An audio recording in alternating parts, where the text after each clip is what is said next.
The Case of The Trail of Ants. A crime thriller short story, suspenseful, gripping, and unforgettable. The body in the locked house. 6:12 a.m. The police received a phone call from a local resident. I saw a dead body in the abandoned house at the end of Alley 9. The door's locked, but there's a terrible smell, like blood. When the investigation team arrived, they found a small house that had been abandoned for nearly a year. The front door was locked with no signs of forced entry. All windows were shut tight from the inside. The police had to break in. Inside, a man lay dead in the kitchen, murdered brutally. His throat had been slashed deeply with a sharp object. Most of the blood had dried, indicating he'd been dead for 8 to 10 hours. There were no signs of a struggle, no forced entry, no foreign fingerprints. It was as if the victim had killed himself. But no one could slice their own throat that deep and clear. The tiniest clue: ants. Detective Min, famous for solving 17 major murder cases, led the investigation. As he scanned the scene, his eyes stopped at the corner of the kitchen floor. A line of ants was crawling in single file, from a crack in the floor toward, behind the refrigerator.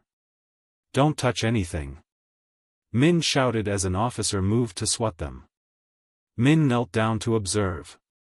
The ants weren't random, they were following something. A forensic team was called in.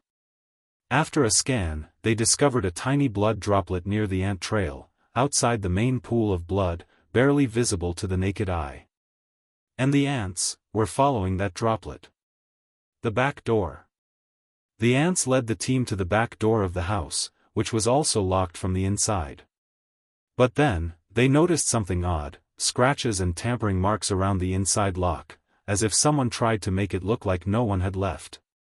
Lab analysis confirmed, the tiny droplet the ants followed was human blood, but not the victim's.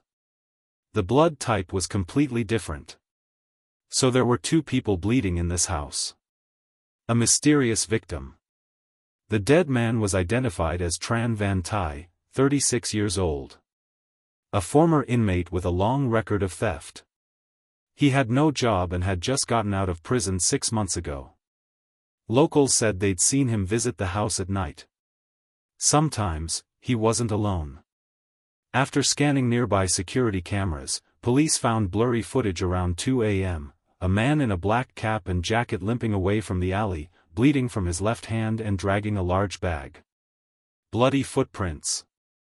Using facial recognition and tracking, the suspect was identified as Luton Duong, 39, also a former inmate and ex-cellmate of Tai.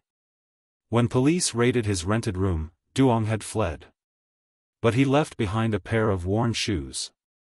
Forensics revealed something shocking: the blood on the soles of the shoes matched the tiny trail that the ants had followed from the kitchen to the back door. The confession. Under pressure, Duong confessed. "I went to get the money he owed me from prison. He refused. He laughed in my face. He pulled a knife, and I got cut during the fight. I just reacted. I didn't mean to kill him." After the murder, he panicked. He locked the front door again to make it seem untouched, then tried to flee from the back.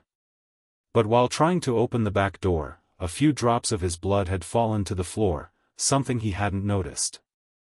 The ants, drawn by the scent, began their silent journey, unknowingly leading the way to the killer. Justice guided by ants.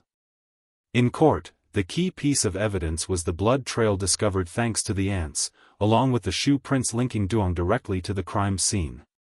He was sentenced to 18 years in prison for involuntary manslaughter. The media dubbed it the case of the ants, for if not for the insect's silent trail, the police might have ruled it a suicide in a locked room, and the killer would have gotten away forever. Epilogue. Justice doesn't always come from gunfire or genius. Sometimes, it comes from the smallest things, like a line of ants marching across a floor. Never underestimate the small. For they may reveal the truth the world cannot see.